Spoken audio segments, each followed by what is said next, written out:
Presión en Harvard. El presidente Trump otra vez amenaza a la universidad más antigua del país con cancelar todos los contratos federales, acusándola de antisemita.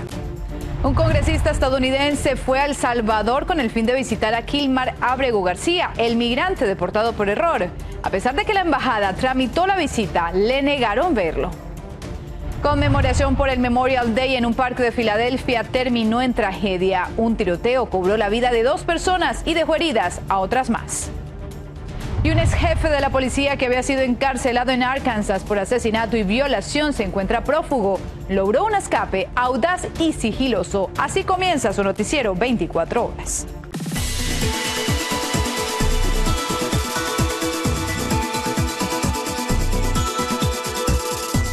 Hola, ¿qué tal? Y bienvenidos a esta emisión de Noticias 24 horas. Con muchísimo gusto les saluda Laura Ortega. Feliz martes y con esta información iniciamos.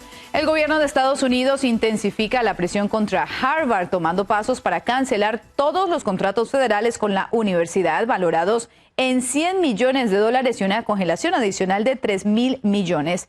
La administración acusa a Harvard de permitir el antisemitismo y promover valores liberales y busca supervisar la inscripción y contratación en la universidad. Harvard responde que estas acciones son inconstitucionales y afectarán su funcionamiento. Y miren esto, el congresista de Maryland, Glenn Ivey, viajó a El Salvador para visitar a Kilmar Abrego García, el deportado por error desde los Estados Unidos. Sin embargo, le negaron el acceso pese a que la embajada estadounidense solicitó la visita. Escuchemos lo que dijo al respecto. I was deeply disappointed and frankly angry that we were not allowed to get in to see him. We had reached out. I'd had a meeting with the ambassador from El Salvador to the United States. We met last week, and I told them we were coming and we wanted to meet with Kilmar, so they were aware of that. So the Trump administration has been dragging its feet. The Supreme Court of the United States told them to facilitate Kilmar's return. They have not done that, which I think is a clear violation of the Constitution, and it's important for us in Congress to support the judges in the United States who are making these rulings and to continue pressuring the Trump administration to comply with the law. Ivey calificó la situación de frustrante y exigió que la administración Trump cumpla con la orden de la Corte Suprema para facilitar el regreso de Kilmar Abrego García a Estados Unidos. Y un tiroteo masivo en el parque de Fairmont en Filadelfia dejó 2 muertos y 9 heridos, entre ellos 3 adolescentes entre 15 a 17 años. El ataque ocurrió la noche del lunes, justo cuando familias y vecinos disfrutaban del último día del fin de semana largo del Día de los Caídos. Las autoridades investigan si se usaron varias armas y siguen buscando a los responsables sin que hasta ahora haya detenidos ni tampoco armas recuperadas. Y 3 reos que escaparon de la cárcel principal de Nueva Orleans ya fueron capturados. Jeremiah Donald y Leo Tate fueron arrestados en Texas y Lenton Van Buren en Baton Rouge. Los 3 huyeron del Centro de Justicia de Orleans el 16 de mayo en una de las fugas más grandes en Luisiana. Las autoridades advierten que aún hay 2 prófugos considerados altamente peligrosos. Y mientras tanto, en Arkansas, un ex jefe de la policía condenado por asesinato y violación escapó de prisión usando un uniforme falso. Grant Harding, de 56 años, salió el domingo de la unidad North Central de Calico Road. Las autoridades lo siguen buscando hasta con drones y perros, pero el mal clima y su pasado como policía pues hacen más difícil dar con él. Se escapan presos, imagínense un policía. Y ahora vamos con la tragedia ocurrida este lunes en Liverpool, donde un conductor atropelló a decenas de personas en plena vía pública. Hasta el momento, las autoridades han reportado al menos 47 heridos, aunque el incidente aún no ha sido calificado como un acto de terrorismo. Ahora Hernández nos cuenta cómo se desató esta tragedia.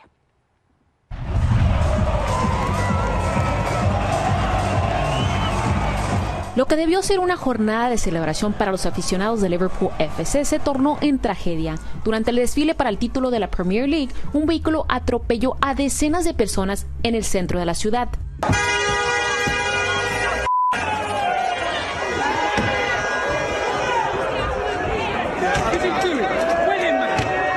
El incidente ocurrió alrededor de las 6 de la tarde en una de las principales avenidas del centro de Liverpool. Miles de personas se encontraban en las calles celebrando el campeonato número 20 del equipo, cuando un automóvil irrumpió en la multitud.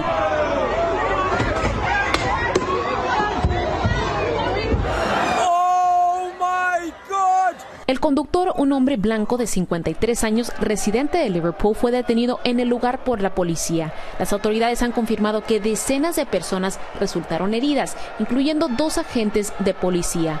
El servicio de ambulancias y un helicóptero de emergencia acudieron rápidamente al sitio para atender a los afectados.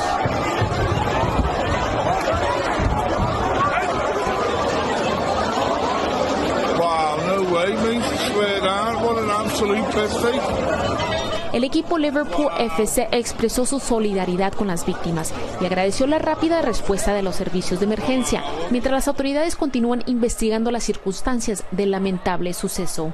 Para Noticias Estrella TV, Aura Bella Hernández. Y miren, en otra información, la situación para los indocumentados empeora. Cada vez más personas son arrestadas tras salir de sus citas con el juez, lo que preocupa ahora a abogados y también a comunidades. Desde Los Ángeles, California, Fernando Mejía nos tiene los detalles. En este video se puede apreciar a un sorprendido abogado cuestionando las acciones de los agentes al llevarse a su cliente, a pesar de que al parecer había una nota del juez que lo prohibía. La gente en los pasillos de la corte también reaccionó enérgicamente ante la acción de los oficiales. Encontraron una debilidad en el sistema donde ellos alegan que personas que llevan menos de 2 años en Estados Unidos no tienen derecho a hacer nada ni defenderse contra inmigración. Este operativo ocurrió en San Diego durante el fin de semana. 20 personas fueron detenidas. Acciones como estas se están repitiendo por todo el país. En Los Ángeles, la familia de Álvaro Rivas esperaba fuera de la corte mientras él asistía a su cita y no han oído nada de su paradero. No hemos oído nada de él, no nos han informado nada, dijo la sobrina de Álvaro, quien afuera de la corte mostraba preocupada fotografías de su tío. Este tipo de acciones tienen en una encrucijada a los inmigrantes, ya que ellos saben que es vital ver a un juez de inmigración para resolver sus casos. Ahora tienen la incertidumbre de no saber qué va a pasar una vez que esa cita termine. En las calles muchos se preguntan si vale la pena intentar pelear el caso. Que está muy mal eso, ya pasa mucha gente no piensa ya en las cortes porque tienen miedo de que los aprendan y los echen fuera de Estados Unidos y eso está muy mal. Pero es una encrucijada, una situación terrible. Si el paisano se le ocurre no ir, está violando la ley, y si se le ocurre ir y cumplir a la ley, pues desgraciadamente también puede haber consecuencias. Según funcionarios federales, estos operativos es una nueva estrategia para acelerar deportaciones y evitar procesos migratorios largos. La iniciativa, según ellos, lleva como objetivo deportar inmigrantes que se les permitió entrar durante la administración de Biden. Fernando Mejía, Noticias Estrella TV.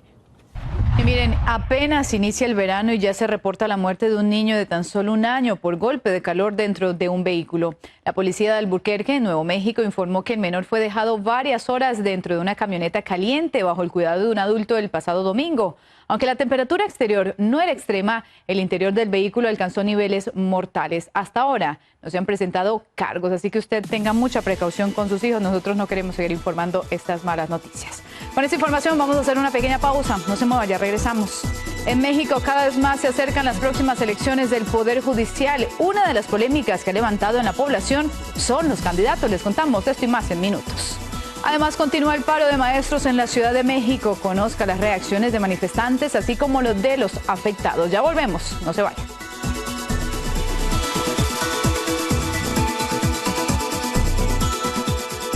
Gracias por continuar con nosotros. Y miren, México se prepara para elegir jueces y ministros de la Corte Suprema por primera vez en la historia. Entre los candidatos está una ex abogada del Chapo Guzmán, lo que ahora preocupa por posible influencia del crimen organizado aquí. Más detalles. México se prepara para una elección sin precedentes. El próximo 1 de junio, los ciudadanos votarán por más de 800 cargos del Poder Judicial, incluyendo a todos los ministros de la Suprema Corte. Van a dar 11 boletas para elegir y pues en una de ellas estoy yo. Entre los más de 5,000 aspirantes destaca un nombre, Silvia Delgado, exabogada de Joaquín El Chapo Guzmán. En el 2016 visitaba al capo semanalmente en prisión. Hoy busca convertirse en jueza federal en Ciudad Juárez. ¿Y cuál es mi legado? Mi modo honesto de vivir y que siempre el resto de su vida me puedan recordar como una mujer profesionista y una mujer que ha dado todo por sus clientes. Y ahora, si me dan la oportunidad los votantes, por la comunidad. Delgado asegura que su participación en aquel caso fue un impulso profesional. Madre soltera y egresada de Derecho, recorre escuelas y plazas públicas en campaña en medio de cuestionamientos por su pasado. Esta edición, la flor más bella. Alejandra Loya, otra candidata, ha enfocado su campaña en los distritos rurales de la capital. A sus 33 años dice representar una nueva generación de jueces comprometidos con la justicia. La reforma judicial fue impulsada por el expresidente López Obrador y respaldada por la actual mandataria Claudia Sheinbaum. Sus defensores dicen que permitirá sanear un sistema judicial plagado de corrupción. Que ven con desprecio que el pueblo puede elegir a las personas juzgadoras. Pero si el pueblo elige a la presidencia de la República, ¿por qué no va a elegir un juez? Pero organizaciones advierten, al menos 20 candidatos tienen antecedentes preocupantes, desde presuntos vínculos con el crimen organizado hasta acusaciones de corrupción. Mucha gente la está proponiendo Morena. Imagínense un partido que contienda el poder judicial. Se acabó nuestro país. El Instituto Nacional Electoral no podrá remover candidatos antes de la votación. Solo podrá actuar si hay denuncias formales una vez concluido el proceso. Y miren, nosotros seguimos en México porque continúan las protestas de los maestros, quienes también siguen plantados en el Zócalo frente al Palacio Nacional en la Ciudad de México. Escuche cuál es la postura de ambos bandos. El gobierno actual conoce cuáles han sido nuestras demandas a lo largo de estos años.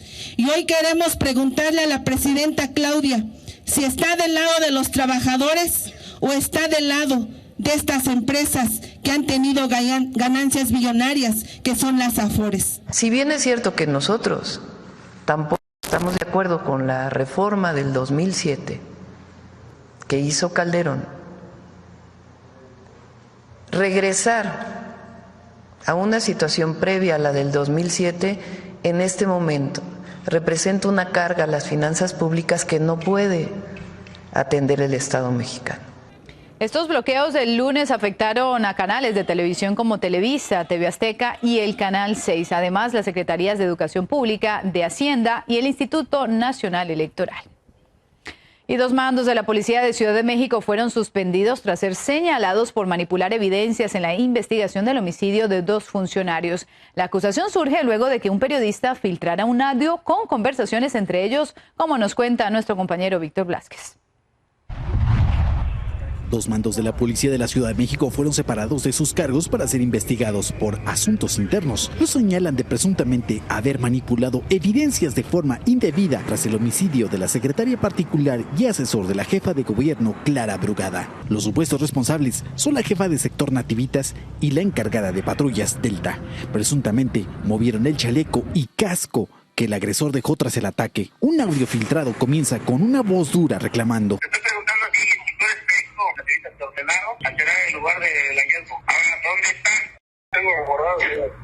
Hace unas horas, el secretario de Seguridad Ciudadana, Omar García Harfuch, en una reunión con el Congreso de la Unión para presentar los avances de la implementación de la Estrategia Nacional de Seguridad Pública 2024-2030, sostuvo que las investigaciones del caso de Jimena y José tienen un objetivo, aunque les lleve tiempo. No importa el tiempo que tarde, las investigaciones son firmes, son muy profesionales y vamos a dar resultados en este caso y ayudar a la Fiscalía General de Justicia de la Ciudad de México en todo lo que sea necesario. Para este doctor en Derecho, el que los mandos policíacos hayan resguardado las evidencias, rompiendo la cadena de custodia de los indicios, podría ser delicada y poner en el filo de la impunidad el caso. Este no es un detallito, o sea, los detallitos en las investigaciones no son detallitos, son cosas que le dan cambio totalmente a todo. Entonces, el hecho de que se rompa la cadena de custodia, de que la información o los elementos de esta cadena de custodia sean analizados en su momento, puede generar la libertad de las personas que esperemos nosotros que sean detenidas. Desde ahorita te desmorona un caso, ¿sí me explico? La policía también sostuvo que las evidencias referidas como el casco y el chaleco ya fueron entregadas a la Fiscalía General de Justicia de la capital del país para que sean debidamente investigadas. En Ciudad de México, Víctor Blázquez, Noticias, Estrella TV.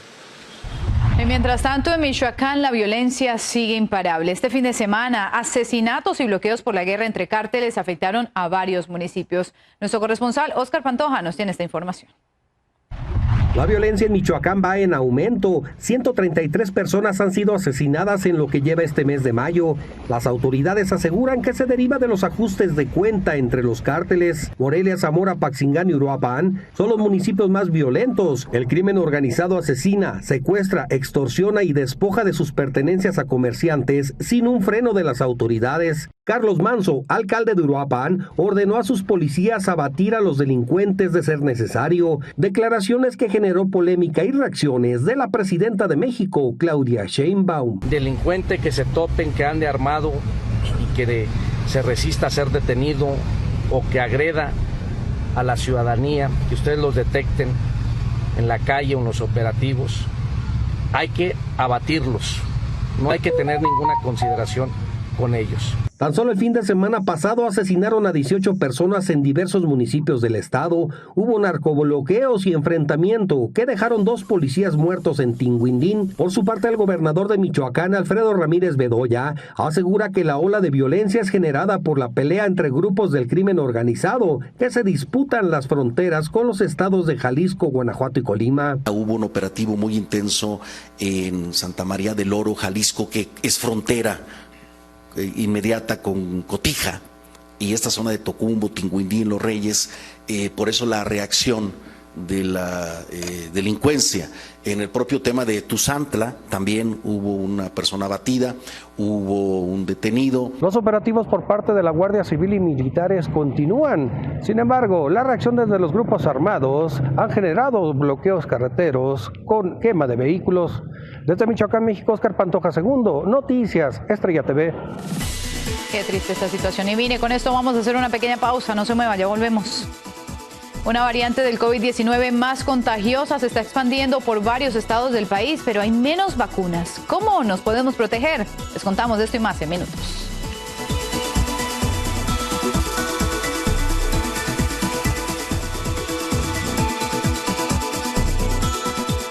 Gracias por seguir aquí en 24 horas. Y una nueva variante del COVID-19 más contagiosa se expande en varios estados. A esto se suma una reciente política del gobierno que ahora limita el acceso a las vacunas contra esta enfermedad. Nuestro corresponsal Edgar Camargo nos explica cómo nos podemos proteger. Una nueva variante de COVID-19 denominada NB181 ha sido detectada en varios estados de Estados Unidos, incluyendo California, Nueva York, Ohio y Virginia. Esta variante, vinculada a un aumento significativo de casos en China, ha generado preocupación entre las autoridades sanitarias. Esta es una variante que tiene que ver con la variante Omicron. Tiene muchas mutaciones en la proteína en espiga y al parecer es un poquito más contagiosa que otras. Según expertos, los síntomas de NB181 son similares a los variantes anteriores: tos, dolor de garganta, fiebre y fatiga. Aunque no parece causar enfermedades más graves, su capacidad de propagación es mayor, lo que podría llevar a un aumento en los casos. Si eres una persona que no tiene aporte nutricional de vitamina C, vitamina D, no sales al sol, ese tipo de cosas son muy importantes que las hagas. Además, si tienes alguna enfermedad crónica tipo diabetes, presión arterial alta, asegúrate que estén bien controladas, porque sabemos que la gente que tenía estas otras enfermedades descontroladas eran las que se metían en problemas con las variantes anteriores. El gobierno de Trump ha implementado nuevas políticas que limitan el acceso a las vacunas de refuerzo contra el COVID-19 para adultos jóvenes y niños sanos. Ahora se requerirán ensayos clínicos mucho más rigurosos para aprobar vacunas destinadas a estos grupos, lo que podría retrasar su disponibilidad. Este tipo de mutación tiene muy poca mortalidad. De hecho, no ha habido casos que se hayan descrito de mortalidad relacionada a este tipo de variante como tal. Estas restricciones han generado diversas opiniones entre la población. Mientras algunos apoyan la medida, otros expresan preocupación por la limitación en el acceso a las vacunas. Yo me la puse y tuve muchas reacciones adversas, así que no creo que se la pondrían los niños. Ya yo me la puse toda cuando estaba en Cuba y no me fue nada bien, entonces no me la volvería a poner. Expertos y ciudadanos coinciden en la importancia de mantenerse informados y seguir las recomendaciones sanitarias para protegerse y proteger a los demás. Desde Houston, Texas, para Noticias Estrella TV, Edgar Camargo. Y miren, en lo más reciente sobre este tema, pues el secretario de Salud Robert F. Kennedy Jr. acaba de anunciar que la vacuna contra el COVID-19 ya no será recomendada ni para mujeres embarazadas ni tampoco niños sanos. Y cambiando de información, investigadores encontraron evidencia que sugiere la posible ubicación del Arca de Noé en el este de Turquía. Una formación con forma de barco de 164 metros muestra características inusuales. Análisis recientes revelaron niveles altos de materia orgánica y potasio. Además, escaneos de radar detectaron estructuras bajo tierra que coinciden con las dimensiones bíblicas. ¿Qué les parece a ustedes? Y con esa información nosotros hemos llegado al final. A usted gracias por acompañarme. Yo soy Laura Ortega y recuerden, un día más, otra oportunidad.